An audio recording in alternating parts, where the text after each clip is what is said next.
میرے دوستوں اور بزرگوں، وَلَا تُخْزِنِي يَوْمَ يُبْعَثُونَ، اور مجھے رسوا نہ کرنا جس دن سب اٹھائے جائیں گے۔ قیامت میں خاص طور پر رسوائی کے اظہار کی تخصیص کیوں؟ کہ دنیا میں پردے ہو جاتے ہیں، قیامت کے دن کیا ہوگا؟ ہمیں اس دن کے لیے سیکھنا چاہیے۔ وہ قیامت کا دن جب نہ مال نفع دے گا نہ اولاد، سوائے اس کے کہ وہ مال جو جائز کمایا ہوگا اور جائز خرچ کیا ہوگا، وہ اولاد جس کی صحیح تربیت کی ہوگی۔ ہمارے ہاں تربیت کا انتظام اب ختم ہو چکا۔ تعلیم ہے، تعلیم کس کو کہتے ہیں؟ لفظوں کو سکھانا، ان کے معنی بتانا، ان کا استعمال سکھانا۔ الف سے بے ملاؤ گے اب بن جائے گا، اس کے بعد الف ملاؤ گے ابا بن جائے گا، اور لفظ ملاؤ گے، حرف ملاؤ گے، جتنے بڑھتے جائیں گے لفظ بنتے چلے جائیں گے۔ ان لفظوں کو استعمال کرنا، ان کے معنی جاننا، یہ تعلیم ہے۔ مگر برتنا کیسے ہے،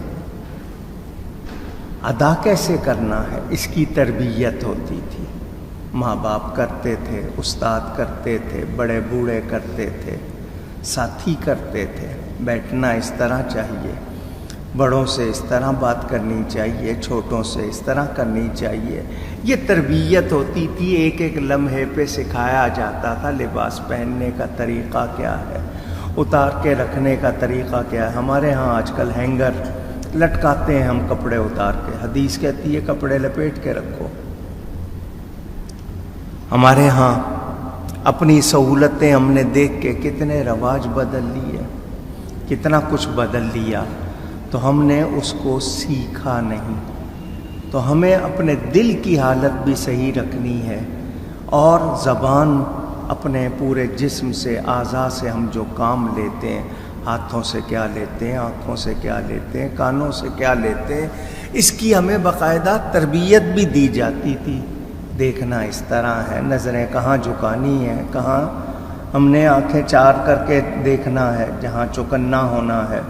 تو ہم یہ باتیں سیکھا کرتے تھے، تربیت میں ہمیں سکھایا جاتا تھا۔ اب اس کے لیے شاید ماں باپ کے پاس وقت نہیں، اسکول کالجوں میں فیس لے کے وہ صرف نصاب کی باتیں سکھا دیتے ہیں۔ تربیت ختم ہو گئی۔ نتیجہ یہ کہ ہمارے ہاں اخلاق، کردار کی خوبیاں ختم ہوتی جا رہی ہیں۔ بچوں کو ٹائم نہیں دیتے۔ کہا جاتا ہے بچوں کو دوست بناؤ تاکہ وہ اچھے انسان بن جائیں۔ اگر تم وقت نہیں دو گے تو برے انسان ان کو دوست بنا کے برا بنا دیں گے، پھر آپ ہاتھ ملتے رہ جاؤ گے، جی صحبت بگڑ گئی، خراب ہو گیا، نافرمان ہو گیا، پھر ہم شکایتیں کرتے ہیں۔ تو میرے دوستوں اور بزرگوں، ہمیں یہ ساری چیزوں پہ توجہ دینی تھی، ہم نے نہیں دی۔ آج بھی غافل ہیں، آئندہ انجام کیا ہوگا وہ ہمیں سوچنا چاہیے۔ انسان کو وہ کام نہیں کرنا چاہیے جس سے رسوائی ہو، شرمساری ہو، بھول چوک ہو جائے۔ لفظ بھول چوک میں بھی ہم وہ جی بھول گئے، حالانکہ بھولے نہیں ہوتے بلکہ بھولے بن جاتے ہیں۔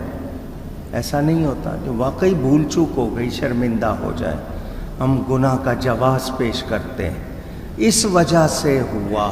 تو گناہ کا بہانہ اور جواز پیش کرنا یہ گناہ سے بڑا گناہ ہے۔ فارسی میں کہتے ہیں عذر گناہ بدتر از گناہ، یعنی گناہ کی وجہ بیان کرنا اس سے بڑا گناہ۔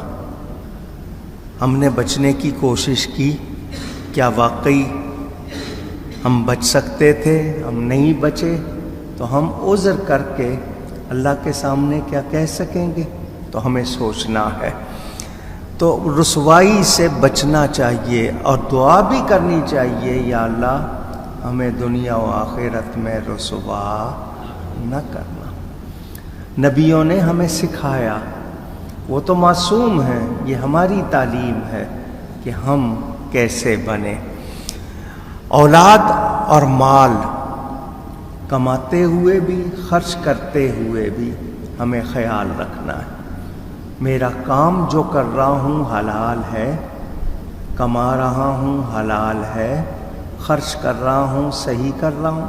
میں نے اس میں آپ کو 3 باتیں بتا دی تھیں، انفاق، اسراف اور تبذیر۔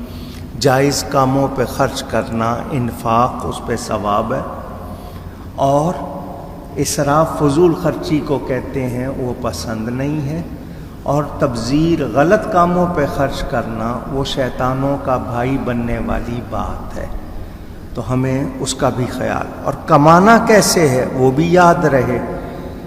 اب بیوی بچوں کا، بہن بھائیوں کا، ماں باپ کا جہاں جہاں حق ہے ہم ادا نہیں کرتے۔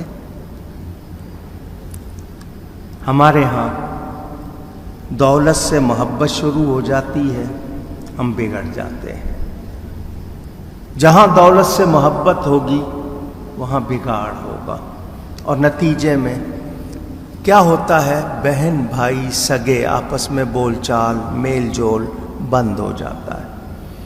آپ نے شاید یہ حدیث سنی ہے یا نہیں کہ بلا عذر شرعی، بغیر شرعی وجہ کے بول چال میل جول بند ہو بہن بھائیوں سے، نہ فرض قبول ہوتا ہے نہ نفل قبول ہوتا ہے۔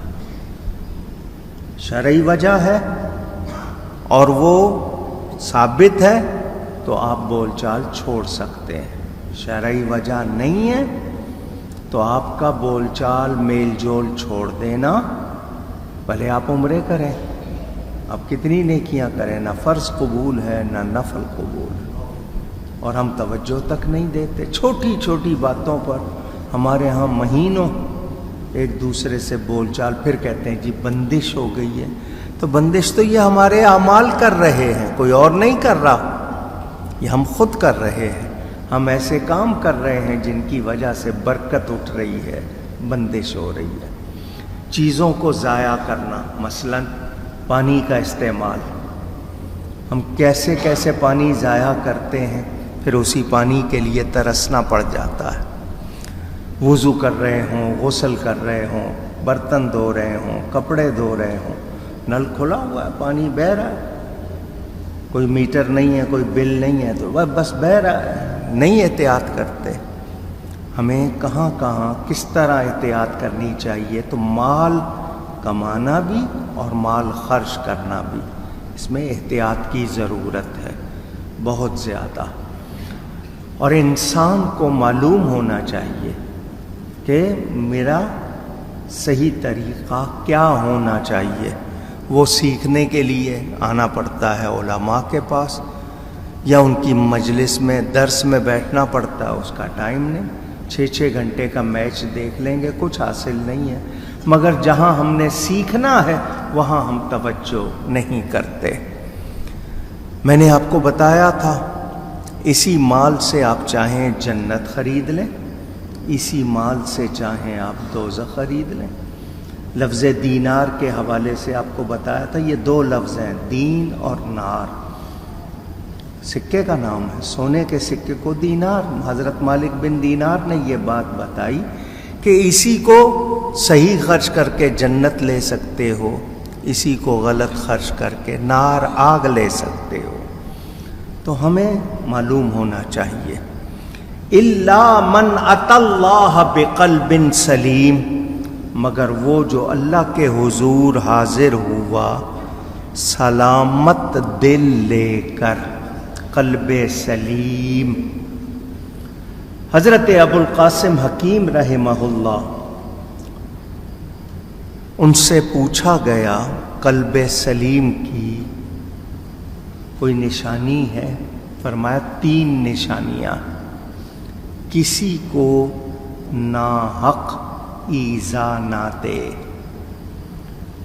کسی سے ایذا محسوس نہ کرے، جس کے ساتھ احسان کرے اس سے مکافات عمل کی توقع نہ رکھے۔ آپ کسی کو جان بوجھ کر تکلیف نہ پہنچائیں. کوئی آپ کو تکلیف اگر دے تو وہ ناحق دینے کی کوشش نہ کرے، کامیاب نہ ہو. اور آپ نے کسی کے ساتھ بھلائی کی ہے تو یہ نہ سوچیں کہ یہ بھی میرے ساتھ بھلائی کرے. آپ اللہ کے لیے کریں، بدل کے لیے نہ کریں کہ میں نے اس کو 5 دیے ہیں تو یہ مجھے 10 دے، میں نے اس کو ٹائم دیا ہے تو یہ بھی ٹائم دے. نہ، آپ نیکی کریں اللہ کے لیے، ثواب کے لیے، اللہ آپ کو اجر دے گا. تو اگر دل کی حالت یہ ہے تو وہ قلب سلیم ہے، کیونکہ ایذا نہ دینا پرہیزگاری کا موجب بنے گا کہ آپ ڈریں گے کہ میں کسی کو تکلیف نہ دوں، اور کسی سے ایذا نہ پانا وفا لائے گا. اور احسان کرنے پر بدلے کی امید نہ رکھنا آپ کو خالص بنائے گا، اخلاص عطا کرے گا. تو ہم یہ جان لیں کہ ہمارے تو ہر عمل میں ہم تو اب دوستی بھی وہیں کرتے ہیں جہاں فائدہ ہو، انہی رشتہ داروں سے ملتے ہیں جن سے فائدہ ہو، اور جہاں ہم سمجھتے ہیں نہیں کوئی فائدہ نہیں وہاں ہم ٹائم دینا تو دور کی بات ہے، سنتے بھی نہیں ہیں، توجہ بھی نہیں کرتے ہیں. سلامتی ہے قلب کی سلامتی کا دوسرا مطلب سمجھیں کہ ہم دین اسلام پر یقین والے ہوں اور دین کی گواہی دینے میں مخلص ہوں اور دین کی پابندی میں دلچسپی رکھتے ہوں. یہ نہیں کہ میں مسلمان ہوں، نہیں، میری کوشش ہو کہ میرے عمل بھی مسلمانوں والے ہوں، میری ذات سے دوسروں کو فائدہ پہنچے.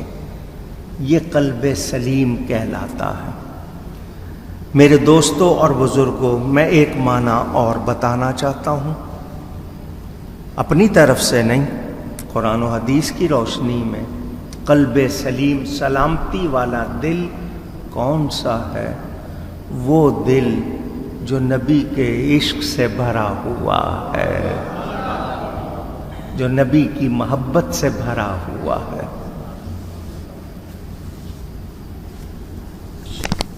وہ دل جس میں اللہ والوں کی محبت ہے، اللہ کی محبت، نبی کی محبت، صحابہ کی محبت، اہل بیت کی محبت، اولیاء کی محبت، ہر وہ چیز جو اللہ کی طرف لے جائے، اللہ کی طرف ہمارا رجحان بڑھائے، اس سے ہماری رغبت. میرے دوستوں اور بزرگوں، اللہ والوں سے محبت ہو، ان کے لیے دل میں کوئی میل، کوئی بغض، کوئی برائی نہ ہو. مثلا اب میں آپ کے سامنے 1-2 باتیں کر رہا ہوں. اہل بیت نبوت، نبی پاک صلی اللہ علیہ وسلم کے گھر والے، ان کی بیویاں، ان کی اولاد، حضور صلی اللہ علیہ وسلم کے دوست، حضور کے صحابہ، حضور کے ساتھ اٹھنے بیٹھنے والے، حضور کے استعمال میں آنے والی چیزیں. ہمیں پتہ چل جائے، منہ کا لفظ، منہ فارسی میں بال کو کہتے ہیں، منہ مبارک فارسی میں کہتے ہیں. شعر مقدس، شین عین رے، شیر کہتے ہیں نا، زبر لگا دیں تو شعر بن جاتا ہے، بال کو کہتے ہیں. سیکریڈ ہیئر انگلش میں کہتے ہیں. ہمارے پاس سند نہیں ہے کہ کیا یہ واقعی نبی پاک صلی اللہ علیہ وسلم کا بال مبارک ہے. جس طرح حضور کی باتوں کی سند ہے، حضور کی چیزوں کی سند بھی ہے. کس کو ملا، اس سے کس کو ملا، اس سے کس کو ملا، اس سے کس کو ملا، اس کو سند کہتے ہیں. ہمارے پاس نہیں ہے. پہلے کبھی کبھار سننے میں آتا تھا، آج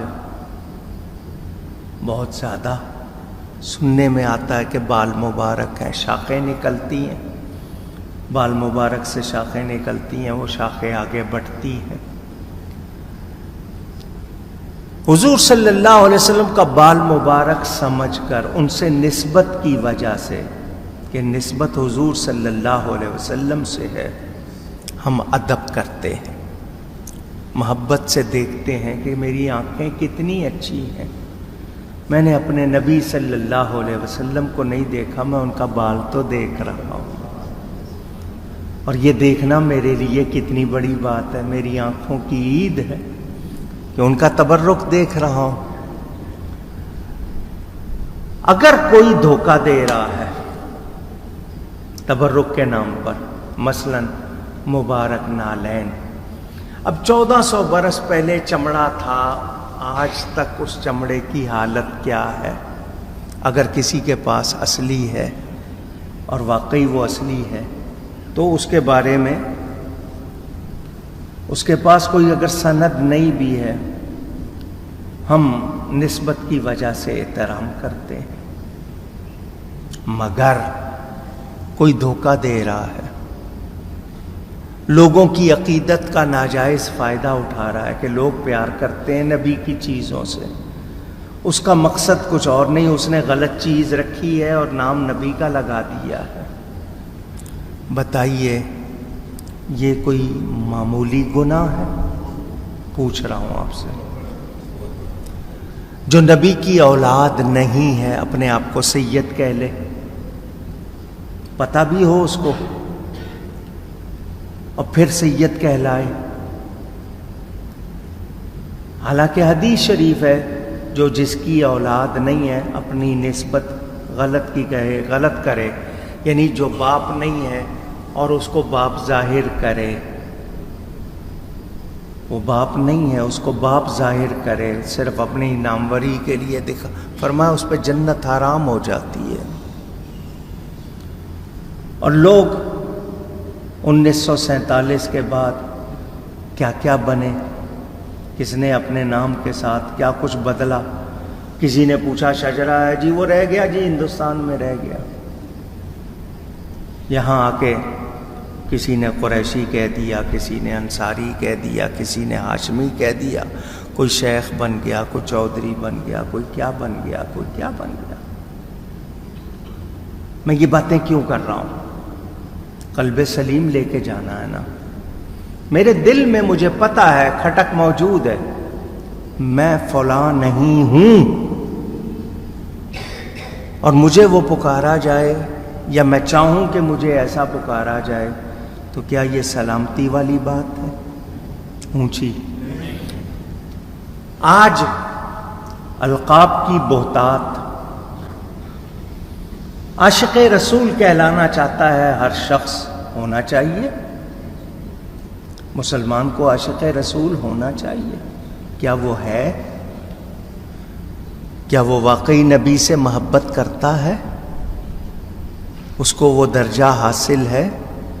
اس کی صورت، اس کا لباس، اس کی وضاحت، اس کے طور اطوار بھی ظاہر کریں اس بات کو، نظر آئے کہ واقعی، اور معلوم ہوا کہ اسٹیج پہ آئے تو ٹوپی بھی پہن لی، واسکٹ بھی پہن لی، نعت بھی پڑھ لی، اور اسٹیج سے اترے تو کون سی ٹوپی، کہاں کی ٹوپی، کون سی سنت، کون سا فرض، پتہ ہی نہیں ہے۔